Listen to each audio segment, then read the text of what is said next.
નમસ્કાર વિદ્યાર્થી મિત્રો, નોબલ સ્કૂલ ગ્રુપ અને વાસુદેવ વિદ્યાલયની યુટ્યુબ ચેનલમાં આપનું હાર્દિક સ્વાગત છે। વિદ્યાર્થી મિત્રો, આપણે ધોરણ 5 માં આસપાસ વિષયમાં આપણે પાઠ 17 શીખીએ છીએ, જેમાં આપણે પાના નંબર 163 પર પહોંચ્યા છીએ। તો તમે બધા તમારો પાઠ્યપુસ્તક ખોલો, એમાં આપણે આગળ પાઠ જોઈએ।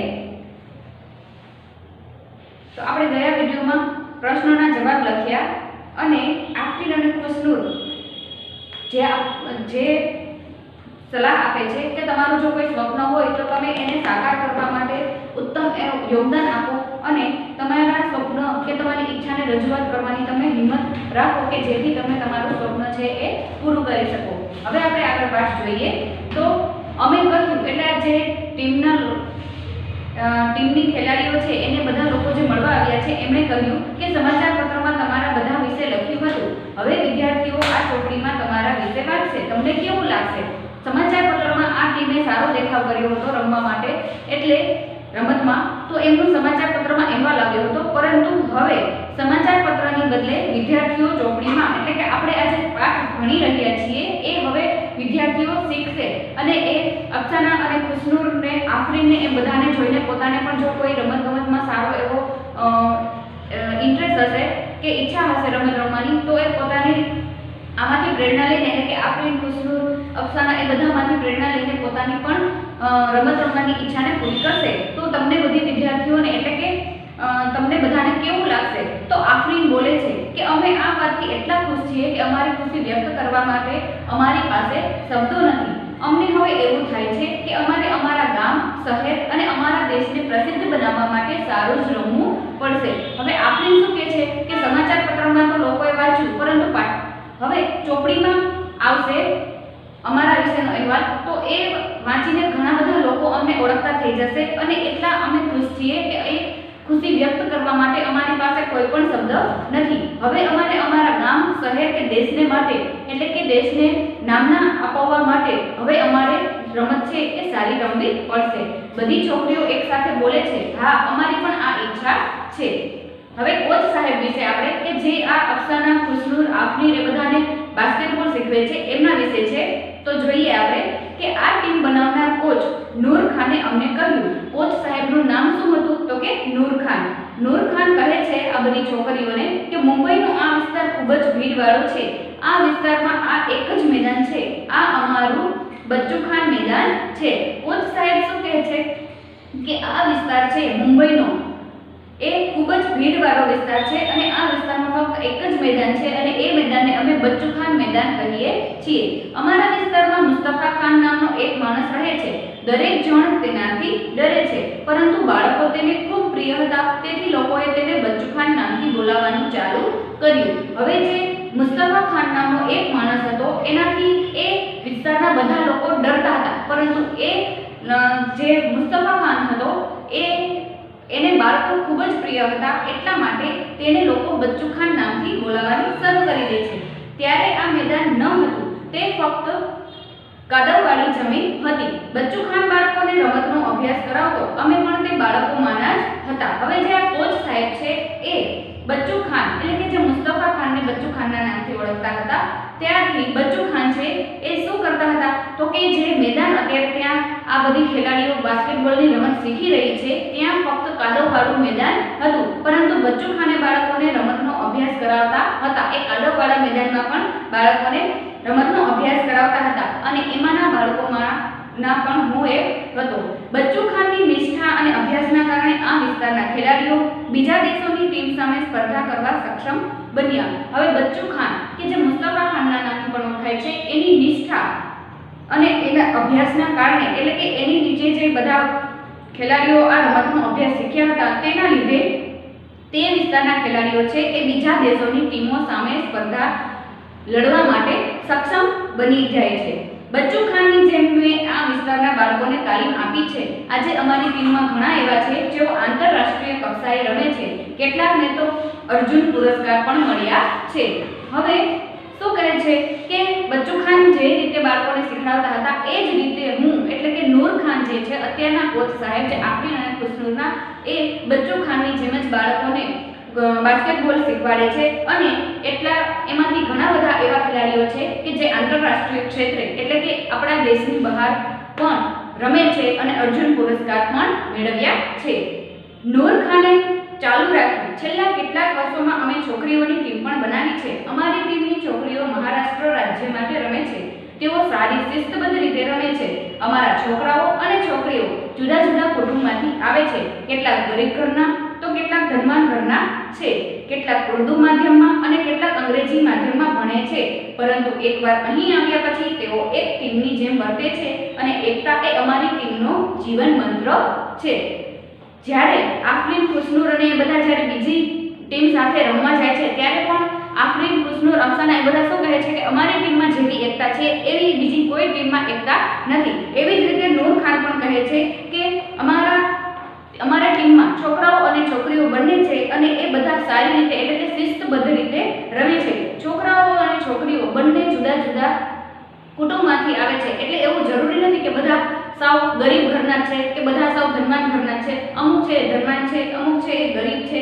છતાં પણ આ બધા બાળકો જ્યારે ભેગા મળીને રમે છે ત્યારે એમની ટીમની એકતા એ સારી જોવા મળે છે અને એકતા એ જ એમની ટીમનો જીવન મંત્ર છે કે જેથી કરીને હવે આ છોકરીઓની ટીમ છે એ એક પછી એક નવી નવી સિદ્ધિ હાંસલ કરતી જાય છે. હવે આપણે પાના નંબર 164 ઉપર જુઓ. એમાં પ્રશ્નના જવાબ છે એ આપણે લખવાના છે કે સમાચાર પત્રનો અહેવાલ કહે છે અફસાના તેની માતાએ બનાવેલી જાતિની દિવાલને કૂદી ગઈ હતી. તમે જાતિ પૂર્વગ્રહ દ્વારા શું સમજ્યા? વિચારો અને તમારા શબ્દમાં લખો. હવે આપણે આમાં જોયું કે અફસાના, ખુશનૂર, આફરીન એ બધાને બાસ્કેટબોલ રમવાની ખૂબ જ ઈચ્છા હતી. છતાં પણ એના કુટુંબના લોકો એનો વિરોધ કરતા હતા કારણ કે એ છોકરીઓ હતી એટલા માટે. તો જાતિભેદ એટલે છોકરાઓ અને છોકરીઓ વચ્ચેનો જાતિભેદ આપણે હજુ પણ આપણા સમાજમાં જોઈ શકીએ છીએ. અમુક જ કુટુંબમાં હવે એવો કોઈ જાતિભેદ જોવા નથી મળતો, પરંતુ મોસ્ટ ઓફ જે મધ્યમ વર્ગના છે કે જે ગરીબ વર્ગના લોકો છે એમાં જાતિભેદ જોવા મળે છે. તો આપણે આ પાઠ દ્વારા શું શીખ્યા છીએ કે જાતિભેદને લીધે શું થાય છે? તો લખો. આપણા સમાજમાં ઘણી જગ્યાએ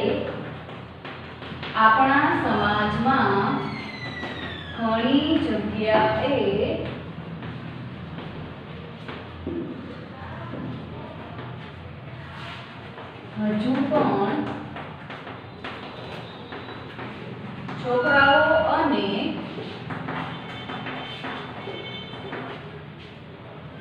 છોકરીઓ વચ્ચે ભેદભાવ જોવા મળે છે. છોકરીઓને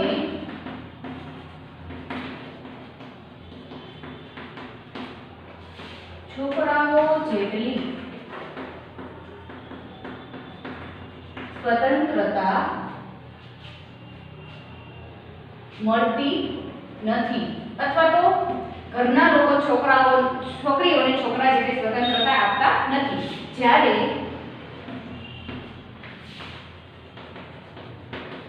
આપણો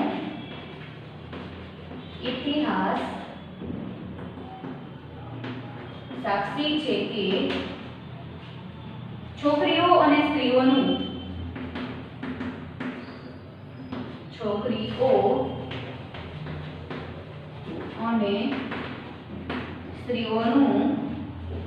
સમાજ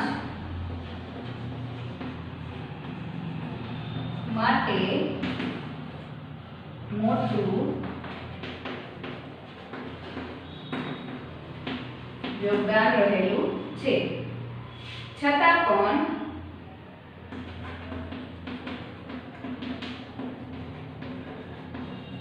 સમાજમાં છોકરા અને છોકરીઓ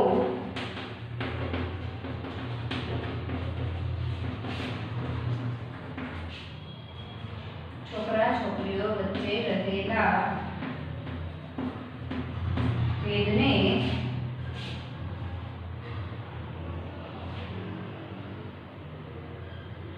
દૂર કરી શકાતો નથી.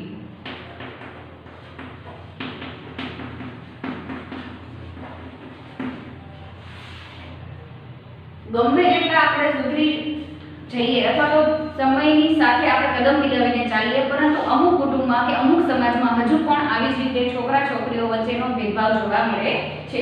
હવે એના પછીનો પ્રશ્ન છે કે છોકરાઓ અને છોકરીઓ માટે રમતો અલગ હોવી જોઈએ. તમે શું અનુભવો છો અથવા તો વિચારો છો? તો લખો, હું માનું છું કે છોકરા છોકરીઓ માટે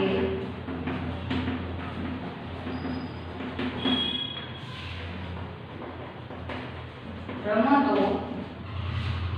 અલગ ન હોવી જોઈએ. આપણે જાણીએ છીએ કે આજે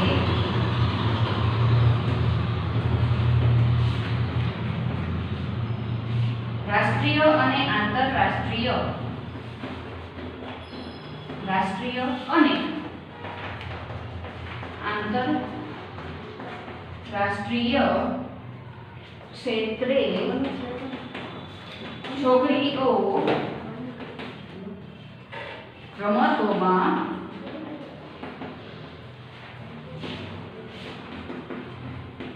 અગ્રેસર છે. દરેક ક્ષેત્રોમાં તેમનું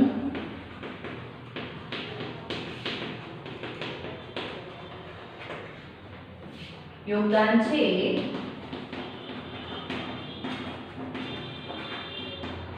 તેથી રમતગમત ક્ષેત્રે પણ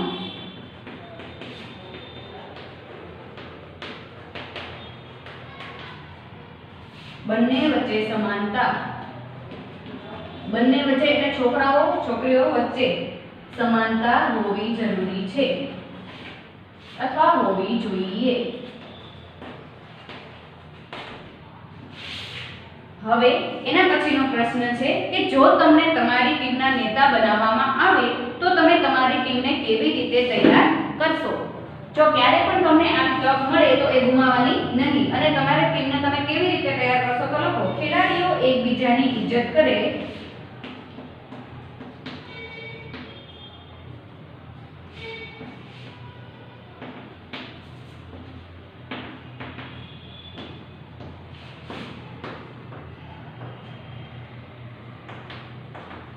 ત્યાર પછી બીજો પોઈન્ટ લખો, ખેલાડીઓ દરેક સભ્યને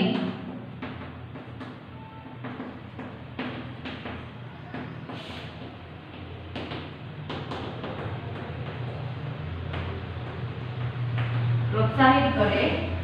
ત્રીજો પોઈન્ટ લખો, ખેલાડીઓ ખેલદિલી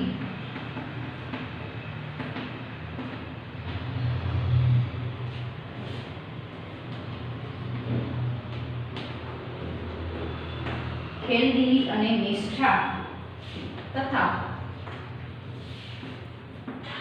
પૂરી લગનથી રમે. ચોથો પોઈન્ટ લખો, દરેક ખેલાડી ટીમ ભાવનાથી રમે.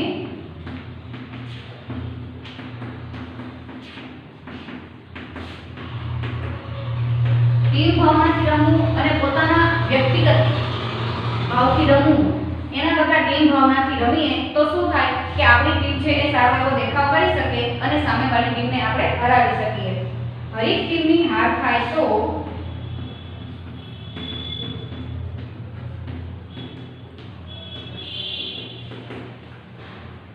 તેની મજાક ન ઉડાવે. પોતાની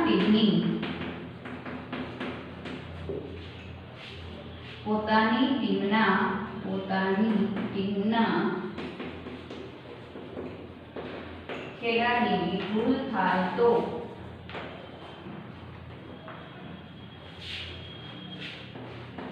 પણ બીજી વાર મોકો આપી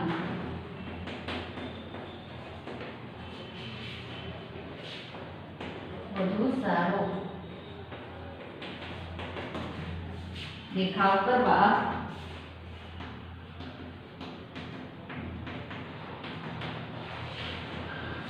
પ્રોત્સાહન આપે.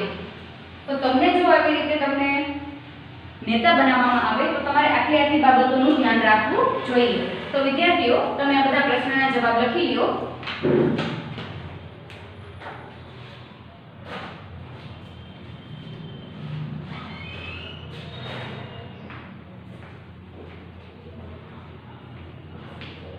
તો વિદ્યાર્થી મિત્રો આપણો પાઠ અહીંયા પૂર્ણ થાય છે, પરંતુ હજુ પાઠના થોડા વધારાના પ્રશ્ન જવાબ છે હું તમને નેક્સ્ટ વિડિયોમાં લખાવીશ, જે તમને પરીક્ષામાં ઉપયોગી થશે. તો તમારે ઘરે આ બધા પ્રશ્નોનું અને એકવાર પાઠનું પુનરાવર્તન કરી લેવું.